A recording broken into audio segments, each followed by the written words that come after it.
Is Russia still a great power? For much of modern history, Russia has been seen as one of the world's great powers. It's defined borders, defeated empires, and played a decisive role in shaping the international system.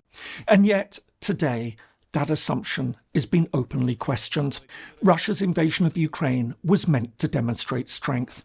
Instead, it's exposed the country's profound weaknesses. So, the question increasingly being asked is not just whether Russia is winning or losing a war, but whether it still belongs in the top tier of global power at all. Hello and welcome. I'm James Ker-Lindsay, and here I take an informed look at international relations, conflict and security. In international relations, the term great power is a deceptively simple concept. At its core, it usually refers to countries that can fundamentally shape the international system beyond their borders, influencing outcomes across various regions and resisting coercion by other states. Traditionally, great powers combine military strength, economic weight, political influence, and a degree of global reach. However, there's never been a single, universally agreed definition of the term.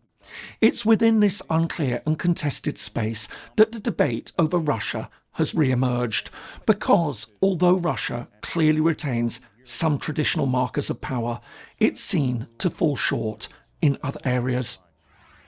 To understand why this debate has become so acute, it helps to look back at some of the basic facts about Russia as a country. The Russian Federation is, by a vast margin, the largest country in the world by territory. Bordering 14 countries, a record shared with neighbouring China, it spans 11 time zones and stretches from Eastern Europe in the west to the Pacific Ocean in the east, and from the Arctic Ocean in the north down to the Caucasus, Central Asia and East Asia in the south. This geography has always been a source of both strength and vulnerability. While it gives Russia links to multiple regions of the world, it also creates immense challenges for governance and infrastructure. Likewise, while it has strategic depth, protecting such a large area has historically encouraged a security mindset centred on buffer zones, spheres of influence and control over neighbouring regions. As for population, this is a rather more complex area. With around 145 million people, Russia remains in the top 10 countries worldwide. However, it's far from a giant, and while it incorporates dozens of ethnic groups, languages and religions, its demographic and economic heart of the country lies overwhelmingly in the West. Moscow, St. Petersburg and the surrounding regions dominate, while much of Russia's eastern territory is sparsely populated. To add to this, demographic decline stemming from low birth rates and poor public health has further constrained Russia's long-term potential, particularly compared with rising powers with younger, growing populations. As for the economy, Russia is very much a paradox.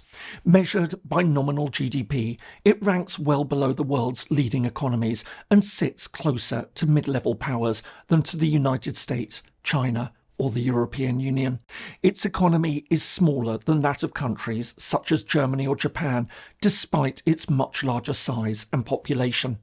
At the same time, Russia is extraordinarily rich in natural resources, possessing some of the world's largest reserves of oil and natural gas, along with vast deposits of coal, uranium, nickel, and other strategic minerals. But while these resources have underpinned the country's revenues and provided Russia with geopolitical leverage, its dependence on raw materials has also limited diversification and innovation, leaving the economy vulnerable to external pressures such as sanctions and price shocks. To understand the roots of Russia's great power status, we need to look back at its history. While the country's origins can be traced back to the 9th century, Russia first emerged as a major power under the Tsars in the late 17th and early 18th centuries. Through conquest and colonisation, the Russian Empire expanded across Eurasia, absorbing territories in Eastern Europe, the Caucasus, Siberia and Central Asia. As a result, by the 19th century, Russia was one of Europe's dominant imperial powers, playing a decisive role in continental politics, warfare and diplomacy. And yet, this expansion came at immense cost, with deep social inequalities, economic underdevelopment and political repression. These tensions eventually exploded in the early 20th century with the Russian Revolution. But while this brought the imperial era to an abrupt and violent end, it instead gave rise to the Soviet Union. Although formerly a union of republics, the USSR was dominated politically, economically and militarily by Russia. And while the first years of the new country were marked by the chaos of civil war, by the 1930s the Soviet state was industrialising rapidly, albeit under a brutal and repressive political system that saw opponents murdered and entire ethnic groups relocated if they were suspected of opposing the regime. Ultimately, the Second World War marked a huge turning point. While the Soviet Union suffered staggering human and material losses, it emerged as one of the decisive victors, with its army occupying much of Eastern Europe. This, in turn, transformed the USSR into a central pillar of the post-war international system. As one of the 5 permanent members of the United Nations Security Council, it was formally recognised as a global power with a veto over key issues of international peace and security. During the Cold War, Soviet power reached its peak. As a nuclear-armed state, the USSR became one of the 2 superpowers in a bipolar international system, rivalled only by the United States. It exercised political and military dominance over Eastern Europe through the Warsaw Pact, maintaining control through a combination of ideology, coercion and military presence. And beyond Europe, the Soviet Union also played an active global role, supporting communist parties, revolutionary movements and governments aligned with it across Asia, Africa, Latin America and the Middle East. But in the end, this system was unsustainable. By the 1980s, the Soviet economy was under severe strain. Central planning struggled to deliver growth, innovation or social welfare. Meanwhile, military spending absorbed enormous resources. In addition, political stagnation, declining legitimacy and growing social dissatisfaction compounded these pressures. Reforms introduced in the late 1980s accelerated rather than halted the system's collapse. As a result, in 1991, the Soviet Union dissolved, leaving behind a newly independent Russian Federation.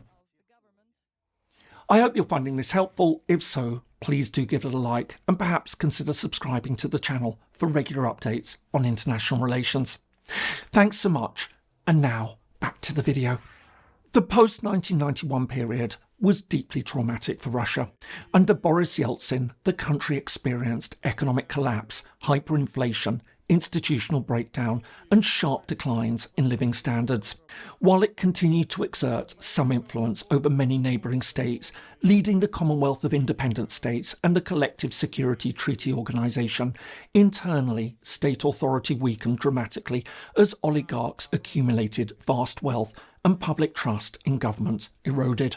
Meanwhile, internationally, Russia was widely perceived as a diminishing power, dependent on Western financial support and largely excluded from meaningful influence over global affairs.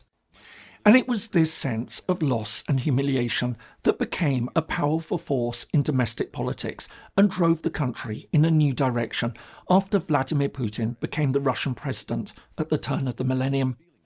Promising stability, restored state authority and a return to international relevance, Putin sought to reassert Russian dominance. Under his leadership, the country rebuilt state control over key sectors, used energy exports as a foreign policy tool, modernised parts of its military and pursued a more assertive diplomatic policy.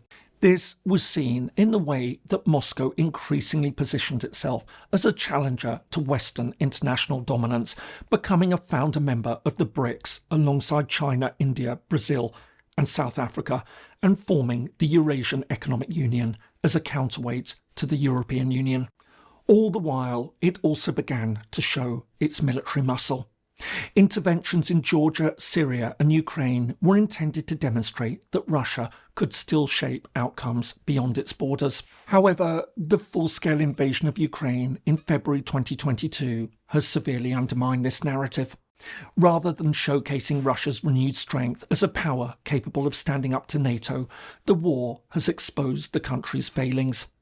After 4 years of conflict that's seen hundreds of thousands of Russians killed or seriously injured, Moscow's inability to secure a decisive victory has raised profound questions about Russia's real capabilities.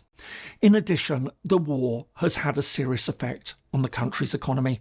Combined with international sanctions, it's become more prone to inflation, increasingly dependent on a narrow set of partners and facing significantly weaker long-term growth prospects.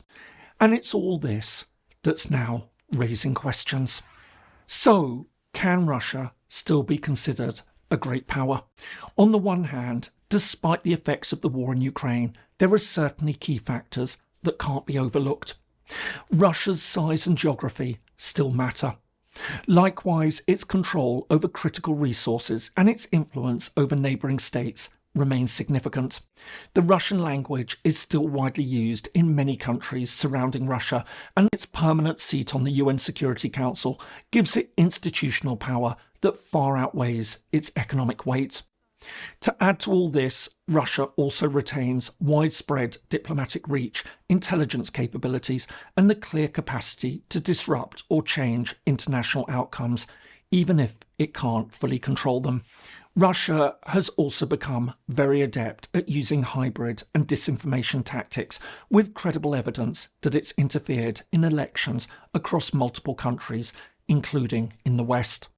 Finally, and crucially, Russia is also a nuclear power, with one of the largest arsenals in the world. This alone ensures that it can't be ignored or coerced, unlike smaller states. And yet, the counter-argument is becoming increasingly convincing. Great powers are not solely defined by geographic size, destructive capability, or past glory. They're also measured by economic strength, technological leadership, and the ability to attract rather than coerce. On these criteria, Russia increasingly falls short. Its economy is limited and vulnerable, its technological base lags far behind other leading nations, and additionally, its soft power is very limited. While it's made a huge contribution to literature, music, dance and the arts throughout history, today it has little appeal. Many neighbours now view it with suspicion, if not hostility. And to make matters worse, its inability to secure a decisive victory in neighbouring Ukraine has damaged its military reputation and exposed structural weaknesses. But perhaps most notably, its growing reliance on China raises serious concerns. A country that so obviously depends on a stronger state for markets, investment and diplomatic support appears less like a great power and more like a junior partner. So, where does all this leave us? Is Russia really still a great power? Taken all together, the picture that emerges is one of a partial and contested power. There's no doubt that Russia remains formidable in certain domains. It has considerable diplomatic, political and security reach. It can still cause significant disruption when it wants to, and it still commands a massive nuclear arsenal. However, its ability to shape, let alone lead, the global order is far more limited now than it was in the past. If great power status implies comprehensive influence across military, economic, political and normative spheres, then Russia increasingly looks like a power in decline rather than one at the top of the hierarchy. But ultimately, it isn't completely out of the picture. It may no longer be strong enough to dominate, but it's still too strong to ignore. But what do you think? Let me know in the comments below. In the meantime, here are some more videos that you might find interesting. Thanks so much for watching, and see you in the next video.